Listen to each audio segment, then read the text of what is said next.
বাংলাদেশের আকাশে আবার দ্বিতীয় স্বাধীনতার যে সূর্য সেটা উদয় হয়েছে। আমরা দেখেছি যে ছাত্ররা কিভাবে আন্দোলন করেছে, কিভাবে তারা চেয়েছে আমরা পুনরায় স্বাধীন হই, কারণ স্বাধীনতা একবার তারা পেয়েছে, বাংলাদেশ পেয়েছে 1971 সালে। কিন্তু তারপরে যে এই যে জরাজীর্ণ পরিস্থিতি ছিল, যে লুটপাট ছিল, সেটার থেকে মুক্তি, সেইটার থেকে স্বাধীন হওয়ার যে লড়াই ছাত্ররা করে গিয়েছে এবং তাদের সাথে জনতা যেভাবে হাতে হাত মিলিয়ে সেই লড়াইটায় সঙ্গ দিয়েছে, তার জন্য হ্যাটস অফ। আর সেই লড়াইয়ে জয়ী হওয়ার পরে এরপরে বাংলাদেশকে কোন দিকে এগিয়ে নিয়ে যাবে তার জন্য যে কাণ্ডারিকে তারা পছন্দ করেছে, সেই ডক্টর ইউনূস, তাকে আবার ফিরিয়ে আনা হচ্ছে। আমরা দেখলাম আজকে সকালেই দুপুরবেলার দিকে তিনি এসেছেন, বাংলাদেশে এসে পৌঁছেছেন এবং সেখানে একটা সাংবাদিক সম্মেলন করছেন। তো সেই সাংবাদিক সম্মেলনেরই একটা অংশ আমরা আজকে দেখব। আর তাই জন্যই একটা আলাদা রকম ভেতরে একটা জিজ্ঞাসা কাজ করছে, তিনি কিভাবে তার মানে প্রিয় বাংলাদেশকে, তার মাতৃভূমিকে পরিচালনা করতে চান, কোন দিকে নিয়ে যেতে চান। নিশ্চয়ই এখানে কিছু তিনি বক্তব্য পেশ করেছেন, তো সেটাই শুনবো। ডেসক্রিপশন বক্সে লিঙ্ক দিয়ে রাখবো, সেখানে গিয়ে অরিজিনাল ভিডিওটা দেখো, সাথে সাথে চ্যানেলটাকে লাইক, শেয়ার, সাবস্ক্রাইব করে দিতে। চলো ভিডিওটা দেখে নিই, তারপর আরো কথা হবে। মজবুত করে আমাদেরকে সামনে এগিয়ে যেতে হবে। যারা এটা সম্ভব করেছে, যে তরুণ সমাজ,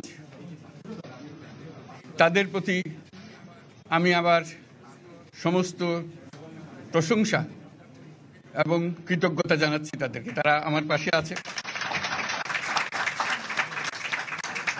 এরা এই দেশকে রক্ষা করেছে, এই দেশকে নতুনভাবে পুনর্জন্ম দিয়েছে এবং এই পুনর্জন্মে যে বাংলাদেশ পেলাম, সে বাংলাদেশ যেন অত্যন্ত দ্রুত গতিতে এগিয়ে চলতে পারে, সেটাই হলো আমাদের শপথ।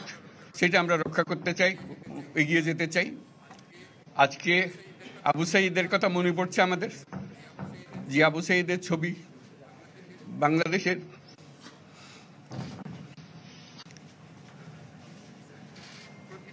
প্রতিটি মানুষের মনে গেছে, এটা কেউ ভুলতে পারবে না।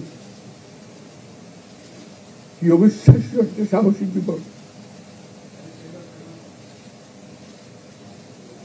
বন্দুকের সামনে দাঁড়িয়ে আছে এবং তারপরে থেকে কোনো যুবক, কোনো যুবতী আর হার মানে নাই, সামনে গিয়ে আছে এবং বলছি যত গুলি মারো, মারতে পারো, আমরা আছি। তো যার কারণে এটা সারা বাংলাদেশ জুড়ে এই আন্দোলন ছড়িয়ে গেছে এবং যার কারণে বাংলাদেশ এই দ্বিতীয়বার স্বাধীনতা অর্জন করল। এই স্বাধীনতাটা আমাদেরকে রক্ষা করতেই হবে। শুধু রক্ষা করা নয়, এই স্বাধীনতার সুফল প্রতিটি মানুষের ঘরে পৌঁছাতে হবে। তা না হলে এই স্বাধীনতার কোনো দাম নাই। এই স্বাধীনতাটাকে পৌঁছানো হলে আমাদের শপথ, আমাদের যে প্রতিজ্ঞা, যে আমাদেরকে এটা করতে হবে, ঘরে ঘরে পৌঁছাতে হবে। মানুষ যেন জানে যে বাংলাদেশ স্বাধীন হওয়ার অর্থ হলো তার নিজের পরিবর্তন, ব্যক্তির পরিবর্তন, সুযোগের পরিবর্তন, তার ছেলে মেয়ের ভবিষ্যতের পরিবর্তন। এটা যেন প্রত্যেকে বুঝে নেয় এবং আজকের তরুণ সমাজকে বোঝানো যে এই দেশ এটা তোমাদের হাতে, তোমরা এটাকে তোমাদের মনের মতো করে গড়ে তুলবে। তোমরা যেভাবে স্বাধীন করতে পেরেছো, তোমরা এটাকে তোমাদের মনের মতো করে গড়তেও পারবে এবং তোমাদের দেখে সারা দুনিয়া শিখবে কিভাবে একটা দেশ, একটা তরুণ সমাজ গ্রহণ করতে পারে এবং তাকে পাল্টে ফেলতে পারে। তাদেরকে আমি বারে বারে এমনি উপদেশ দিই যে পুরনোদের বাদ দাও, তাদের এই পুরনো চিন্তা দিয়ে এটার মুক্তি আমাদের হবে না করি, সারা দুনিয়ার মধ্যে এটা হবে না। এটা শুধু বাংলাদেশের কথা না, সারা দুনিয়াকে জুড়ে কথা বলছি। তোমাদের মধ্যে যে শক্তি আছে, যে ক্রিয়েটিভিটি আছে, সৃজনশীলতা আছে, সেই সৃজনশীলতাকেও কাজে লাগাতে হবে। এটা শুধু বই খাতাটা লেখার জিনিস না, এটাকে প্রকাশ করার জিনিস, স্থাপন করার জিনিস, সেটা করা। এটা আমরা এই আজকে আমাদের পুরো কাজটা হলো, দায়িত্বটা হলো তারা যেটা অর্জন করে নিয়ে এসছে, এখন তাদেরকে দিয়ে এটাকে করিয়ে দেওয়া, আমাদের সমস্ত কাঠামোগুলো পরিষ্কার করে দেওয়া। সরকার বলে একটা জিনিস আছে, কিন্তু মানুষের কোনো আস্থা নেই। মানুষ মনে করে সরকার একটা দমন পীড়নের একটা যন্ত্র, যেখানে পায়, যেখানে সুযোগ পায় তারা একটা কষ্ট দেওয়া, তার থেকে নিংড়ে দেওয়া, যে সকল স্তরে। এটা হলো তার থেকে কেমন ভাবে সামাল দিতে হবে তাকে, এটা ভয়ের একটা জিনিস, তাকে সামাল দিয়ে চলা। এটা হলো সরকার। এটা সরকার হতে পারে না। সরকারকে দেখে মানুষের বুক ফুলে উঠবে যে আমাকে সাহায্য করবে, আমাকে রক্ষা করবে, আমার সরকার আমার জন্য দাঁড়াবে। সরকার তার জন্য দাঁড়ায় না কোনো সময়। যে সরকার হবে সেই সরকার মানুষকে রক্ষা করবে, মানুষের আস্থাভাজন হবে। কেউ জোর করে তাকে বলার ভালো আছে এটা না, সে নিজে নিজে বিশ্বাস করবে। সরকারি লোক দেখলে বলবে আমার লোক, আমাকে রক্ষা করার লোক। সেই আস্থাটা আমাদেরকে ফিরিয়ে আনতে হবে মানুষের মনে, তাহলে মানুষও যোগ দেবে এটাতে। মানুষ এখন পিছিয়ে থাকে যে কিসের মধ্যে আমাদেরকে ঢুকিয়ে দিচ্ছে। আমরা যেন জানতে পারি যে এইটা আমরা সবাই মিলে আমরা অগ্রসর হতে পারি। একটা বড়, সারা বাংলাদেশ একটা বড় পরিবার, এই পরিবার আমরা একসঙ্গে চলতে চাই এবং আমাদের মধ্যে দ্বিধা দ্বন্দ্ব যা কিছু থেকে সরিয়ে ফেলতে চাই। যারা বিপথে গেছে তাদেরকে পথে আনতে চাই, যাতে করে একসঙ্গে আমরা কাজ করতে পারি। এর মধ্যে আমরা শুনলাম, আসার পথে শুনে আসছি যে এখানে আইন শৃঙ্খলা ব্যাঘাত হচ্ছে, মানুষকে আক্রমণ করছে, ঘরবাড়ি জ্বালিয়ে দিচ্ছে, সম্পদ জ্বালিয়ে নষ্ট করছে, চুরি করছে, দিয়ে যাচ্ছে, অফিস আদালতে আক্রমণ করছে, সংখ্যালঘুদের উপর আক্রমণ করছে, হিন্দু, বৌদ্ধ, খ্রিস্টান, আহমদিয়া সবার উপর আক্রমণ করছে। এগুলো হলো ষড়যন্ত্রের অংশ, এগুলো আমাদের বিষয় না। আমাদের কাজ হলো এটাকে রক্ষা করা, সবাইকে রক্ষা করা, এটাকে প্রতিটি মানুষকে, প্রতিটি মানুষ আমাদের ভাই, আমাদের বোন, তাদেরকে রক্ষা করা এবং আমাদের একটা শৃঙ্খলা ফিরিয়ে আসা। বিশৃঙ্খলা, সহিংসতা এগুলো হলো অগ্রগতির বড় শত্রু। আমাদের যে যাত্রা শুরু হলো সেই যাত্রার শত্রু, কাজে এই শত্রুকে যাতে রোধ করা যায়, তাদেরকে বুঝিয়ে শুনিয়ে হোক, তাদেরকে আইন শৃঙ্খলার হাতে দিয়ে হোক, এটা বোঝাতে হবে। তাকে মেরে পেটে এটা ঠিক না, আইন শৃঙ্খলা নিজের হাতে ঠিক না। তাকে আমাদের আইন শৃঙ্খলা বাহিনী এমন হতে হবে, তাদের হাতে সুপর্দ করলে আমরা নিশ্চিন্ত থাকবে তার একটা বিহিত হবে। এমনগুলো আমরা হাতে দিয়ে দিলাম, 2 টাকা দিয়ে আবার ছেড়ে দিল, এটা যেন আবার না হয়। আমাদের সেই আস্থাটা আমাদেরকে আনতে হবে। কাজে আইন শৃঙ্খলাটা এখন আমাদের প্রথম কাজ। এই আইন শৃঙ্খলা ঠিক না হওয়া পর্যন্ত এটা আমরা অগ্রসর করার জন্য পদক্ষেপ নিতে পারবো না। আপনারা আমার উপরে আস্থা রেখে আমাকে জানিয়েছেন, ছাত্ররা আমাকে আহ্বান দিয়েছে, সেটাতে আমি সাড়া দিয়েছি। দেশবাসীর কাছে আমার আবেদন, আপনারা যদি আমার উপরে বিশ্বাস রাখেন, আমার উপরে ভরসা রাখেন, তাহলে নিশ্চিত করেন যে দেশে কোনো জায়গায় কারো উপরে হামলা হবে না। এটা আমাদের প্রথম দায়িত্ব।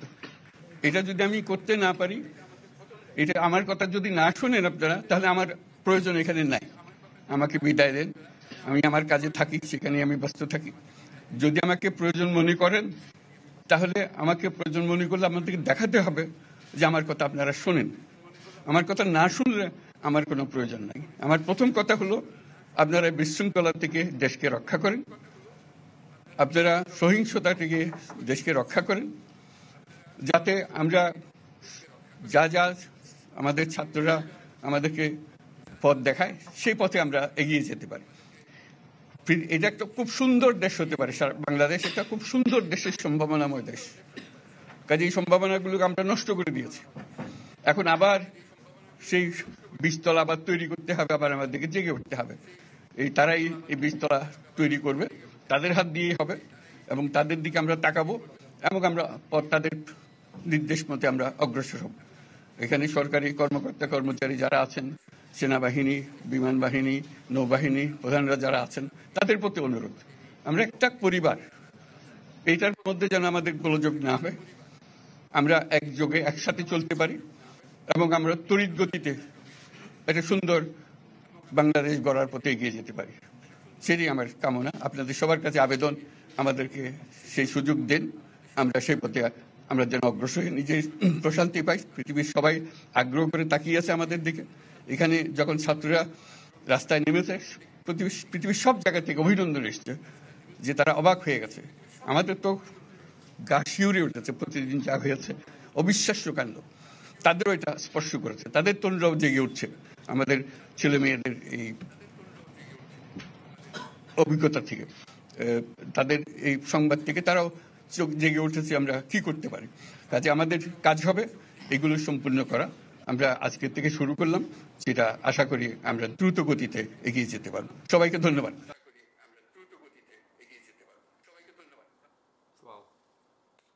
স্যারের যা বক্তব্য শুনলাম তাতে তার মাতৃভূমির প্রতি টান এবং ভালোবাসা সেটা কতটা রয়েছে এইখানে আমরা বুঝতে পারলাম, এবং ছাত্রদের প্রতি তার যে ভালোবাসা সেটা প্রত্যেকটা কথায় প্রকাশ পাচ্ছিল। সেই যখনই আবু সাইদের কথা বলেছে তখনই তার চোখ দিয়ে জল গড়িয়ে এসেছে, অনেকক্ষণ ভারী ছিল গলা।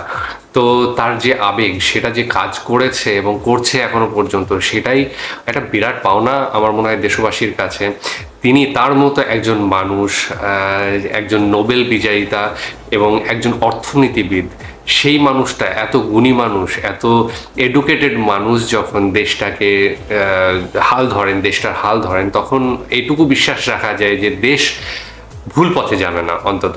ঠিক আছে, তো সেই জায়গা থেকে আমার ভীষণ ভালো লাগলো তার যে বক্তব্য, তার যে সহমর্মিতা, এবং সবচেয়ে বড় কথা তিনি শেষের দিকে যেটা বললেন যে আগে যেটা দেশের প্রথম করা উচিত সেটা হচ্ছে যে দাঙ্গা হাঙ্গামা যে সমস্তগুলো হচ্ছে, লুটপাট হচ্ছে বা কিছু অসামাজিক কাজকর্ম হচ্ছে, সেই সমস্ত জিনিসগুলো যাতে বন্ধ করা হয়, এবং এটা ফার্স্ট প্রায়োরিটি।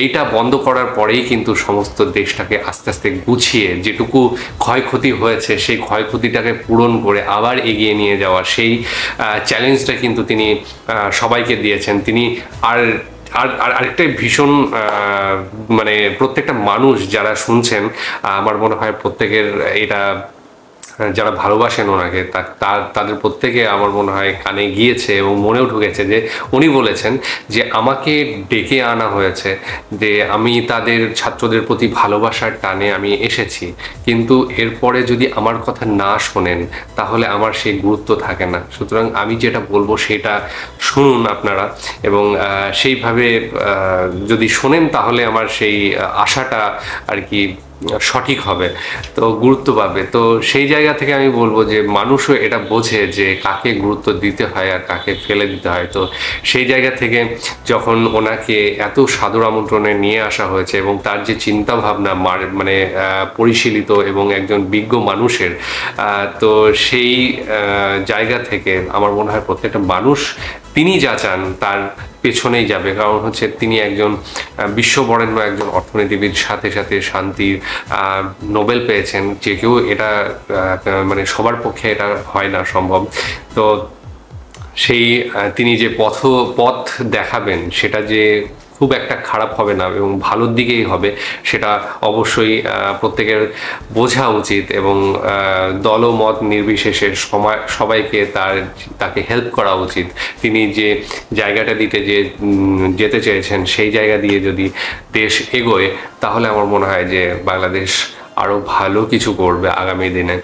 এবং ছাত্রদের অসংখ্য ধন্যবাদ, তারা পিছনে ছিল। ভালো লাগলো সবচেয়ে স্যার যখন সামনে কথা বলছেন পিছনে আর কেউ না, ছাত্ররা ছিল, আর সামনে যারা বসেছিল তারা ফোর্সের মানুষজন ছিলেন, এয়ারফোর্স, নেভি এবং আর্মির যারা জেনারেল রয়েছেন তারা ছিলেন, তারা শুনছিলেন। এবং তিনি বললেন যে প্রত্যেকে আমাদের একটা পরিবার হয়ে কাজ করতে হবে, এবং পরিবারে যাতে একের সাথে আরেকটা ঝামেলা না হয়, যদি সুস্থ পরিবার যেটা সেই হিসেবে চলা যায় তাহলে দেশ আমরা অবশ্যই এগিয়ে নিয়ে যেতে পারবো।